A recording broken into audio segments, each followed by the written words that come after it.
Bonjour, alors dans cette vidéo, on va faire la lecture d'instruments de mesure ainsi que l'incertitude.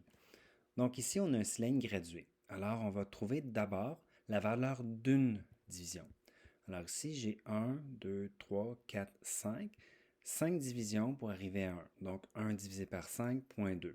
Je peux aller vérifier que j'ai bien calculé. Donc 0.2, 0.4, 0.6, 0.8, 1. Donc ça fonctionne. Maintenant, au niveau de ma lecture, là, j'ai un cylindre gradué, je dois lire en dessous du ménisque. Et la règle importante, c'est qu'on ne peut jamais lire plus précisément que la moitié de la plus petite mesure. Donc ici, là, j'ai avancé de 4.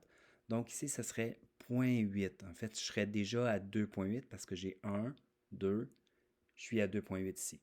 Si pour quelqu'un d'autre, ça se peut que son œil, il voit que le ménisque est un petit peu au-dessus.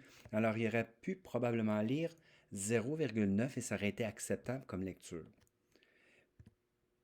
Maintenant, si on prend notre plus petite mesure et on la divise par 2,1, ça nous donne ce qu'on appelle l'incertitude absolue.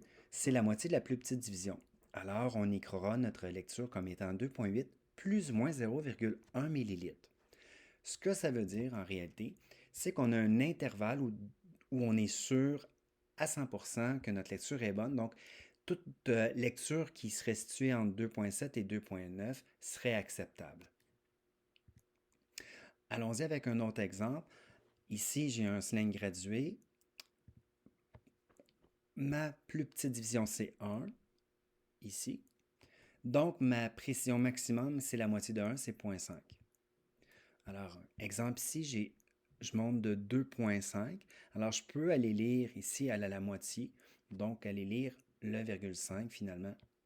Alors, j'ai 5, 6, 7, 7,5.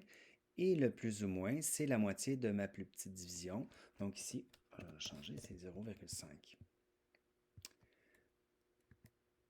Alors pour celui-là, ben, vous pouvez faire pause, vous essayez de le faire, puis de vérifier ensuite que vous l'avez bien réussi. Donc ici, la valeur d'une division, c'était 0.5. Parce que ici, j'ai 1, 2, 3, 4 divisions pour une valeur de 2 ici. Donc ma lecture serait de 4. Ici, j'ai 4.5. C'est pas super évident si on est à 4.5 au-dessus. Mais c'est pas grave, ça serait confirmé avec mon plus ou moins de 0,25. Encore une fois, on a un cas avec un cylindre gradué, mais cette fois-ci avec vraiment un vrai cylindre gradué et un liquide. Alors, vous essayez de le lire. Alors, donc, ce que je vois, c'est que je monte par 1, donc de 20 à 30, il y avait 10 petites divisions. Alors, ma lecture serait de 40. C'est pas super évident à lire, hein? On aurait pu être 39. 40 plus ou moins 0.5. Dans le cas qu'on fait ici, je n'ai pas fait ce qu'on appelle les chiffres significatifs. Vous verrez qu'il y aurait une petite particularité quand vous ferez chimie secondaire 5.